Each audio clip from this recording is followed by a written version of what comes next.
büyük bir felaket, fakat sadece bu felakete bağlı olmadan bazı şeyleri söylemek lazım. Ülkemizde uzaktan eğitime çok çabuk geçilebiliyor artık. Bu bir alışkanlık haline geldiği gibi bir şey. Fakat şu bir gerçek, eğitim bu kadar çabuk vazgeçilebilir özellikle olmamalıydı. Bugün ülkemizde gerçekten ne kadar büyük bir felaket de yaşıyor olursak olalım, ilk vazgeçilecek şeyin eğitim olması bizim için belki de bu felaket kadar değil ama çok çok büyük yaralar açabilecek niteliktedir. Uzaktan eğitimin verimliliğini ya da verimli olmayışını biz zaten Covid sürecinde çok ciddi anlamda zaten gördük.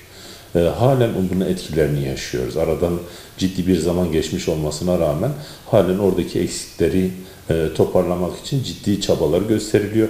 Fakat ona rağmen bile orada sanki bir boşluk varmış gibi eğitim öğretime ciddi anlamda bir darbe vurulmuştur. Üniversite hazırlık öğrencisine çok fazla tavsiyede bulunabiliriz belki bu anlamda ama yüksek öğretimde okuyan öğrenciye biliyorsunuz uzmanlık gerektiren bölümler var bu işin içerisinde. Ve bu bizim bilgimizi de aşabilen bir durumdur. Her bölümün kendine münhasır bir yapısı, öğrenme metodu, metodolojisi vardır zaten. Ama bu metodolojiye uygun tavrın uzaktan eğitimle sağlanabilmesi konusunda gerçekten tereddütlerimiz var. Bu yüzden de diyoruz ki evet bu ne olursa olsun, çok ufak da olsa eğer uzaktan eğitim dahi olursa katılımlarını sürdürmesini sadece tavsiye edebiliriz. Ama ben asıl tavsiyemi şu yönde yaptım. Dönülmesi gereken bir yoldur. Kesinlikle dönülmelidir. Bu büyük bir yanlıştır. Çünkü bunun telafisi mümkün değildir. Yani bir öğrenci düşünün ki öğretmen olacak.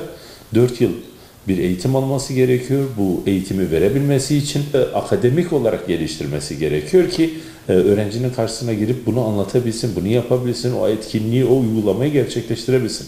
Fakat biz bunların hepsinin uzaktan gerçekleşeceğini söylüyoruz. Yani şunu söylemek gerekir, yani biz açık öğretim, uzaktan eğitim olumlamasına çok böyle doğru bakmayacağız.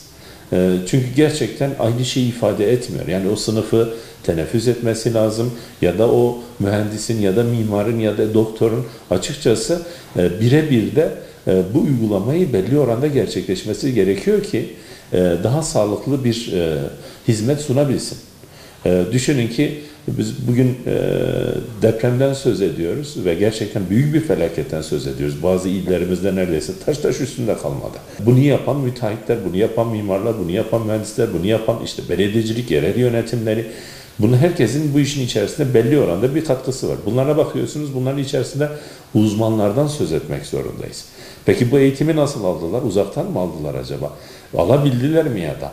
Bırakın örgünü çok iyi gerçekleştirememişken biz uzaktan bu eğitimi almaya çalıştığımızda açıkçası büyük bir yıkım, büyük bir felaket bizi bekler. Biz bunu gerçekten göz göre göre yapmış oluruz. Buna kesinlikle müsaade etmememiz gerekiyor. Depremden söz ediyoruz. Sağlam olması lazım diyoruz. Bunun şartları var, koşulları var. Depreme dayanıklı binalar yapıldığında nasıl ki can kayıplarının önüne geçilmiş ise eğitimin de temelleri var. Eğitimin de sağlamlığı ile ilgili ciddi bir yapılaşmanın içerisine girmemiz lazım. Olumlu anlamda. Geliştirici olacak şekilde bilim ışığında açıkçası gerçekleşmesi gerekir.